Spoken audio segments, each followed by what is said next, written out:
Salut les filles, bienvenue dans les vidéos Trendy avec Emily. Je suis ravie de vous retrouver aujourd'hui parce que je vais vous apprendre à avoir un joli teint absolument parfait parce que oui, d'ici 5 minutes, je ne ressemblerai plus à ça. Donc je vais vraiment vous expliquer un peu qu'est-ce qu'il faut avoir chez soi dans sa salle de bain et quelles sont les différentes étapes pour avoir un joli teint naturel, magnifique. Voilà. La première étape, c'est de tout simplement commencer par s'attacher les cheveux. Alors ensuite, je vais mettre une base de teint. Celle-là, c'est la marque Park Avenue. Je sais pas comment on dit, Park Avenue. Elle est en vente chez Di. Elle est vraiment top parce qu'elle est sous forme de crème. Et alors, ça sert à quoi? Ça sert à lisser les pores, les ridules, et à aussi vraiment rendre ma peau plus lisse. Et aussi, ça va faire en sorte que le maquillage tient plus longtemps. Donc en somme, c'est une super étape. On n'oublie pas évidemment d'avoir mis de la crème 2 jours avant de commencer à faire tout ça. Mais ça va de soi. Donc j'en mets un petit peu sur mes 2 joues, sur le front et le menton. Et puis je l'étale vraiment comme une crème de jour. Je vais pouvoir camoufler mes cernes. Et Dieu sait que j'en ai. Merci petit Jésus. Alors ici, j'ai l'accord parfait de L'Oréal. C'est hyper cool parce qu'en fait, ils ont une gamme de couleurs qui est hyper large. Je pense que toutes les carnations de peau peuvent trouver la couleur qui leur convient. Je vais venir l'appliquer sur mes jolies cernes. Et alors, en fait, ce qu'il faut faire, c'est en mettre ici dans le coin de l'œil.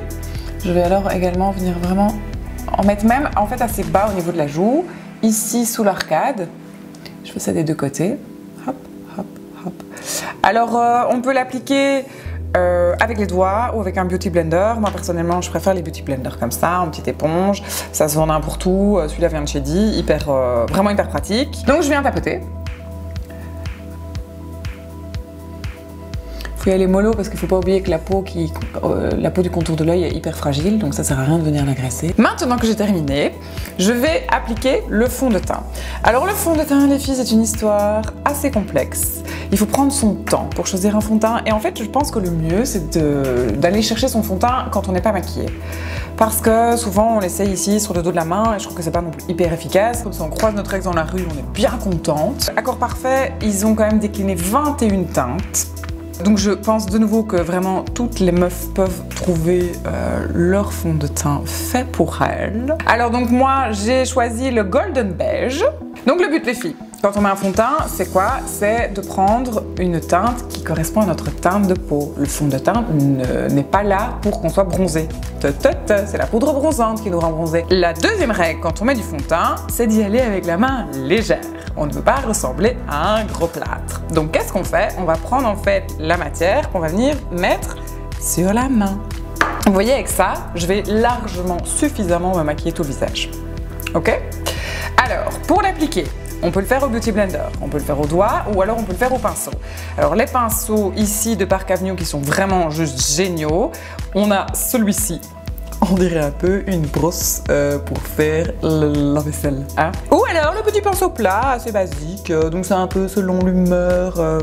Je prends mon petit pinceau, je prends un peu de matière, mais vraiment pas beaucoup parce que s'il vous plaît les filles, évitez. Et alors je vais tout simplement venir ici, en appliquer. Ah oui les filles, n'oubliez pas, il faut ne pas oublier le cou, hein, parce que sinon on a des petites démarcations pas très jolies. Mais normalement, si vous avez choisi une teinte qui vous correspond, vous n'avez pas cet effet oragne. L'étape suivante, c'est de masquer les petites imperfections. Oui, j'en ai, par exemple, cette espèce de chose sur mon nez que je n'aime pas.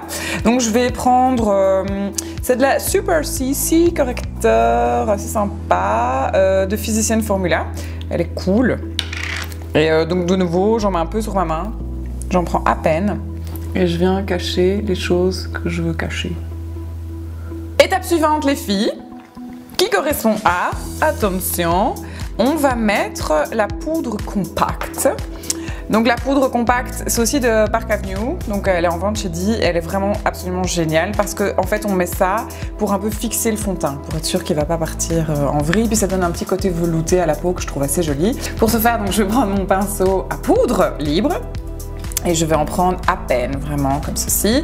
Et alors, pour éviter de faire des bêtises, il suffit d'un peu tapoter comme ça. Et puis je viens tout simplement en mettre sur tout mon visage.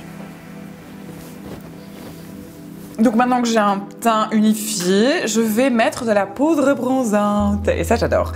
Moi, je suis hyper amoureuse de celle-ci.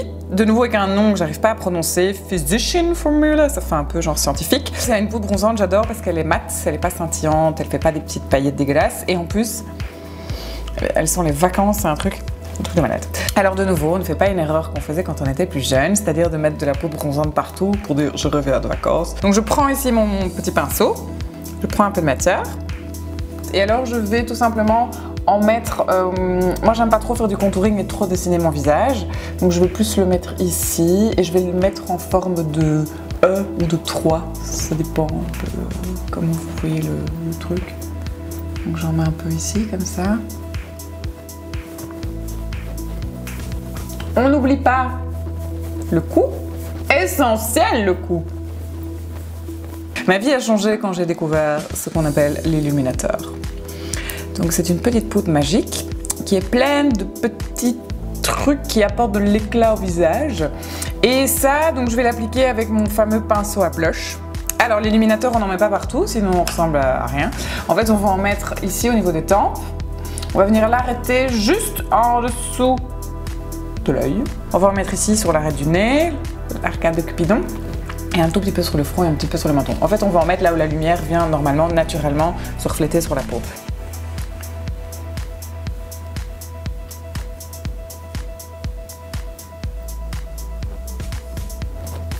J'ai envie de dire que c'est une affaire qui roule.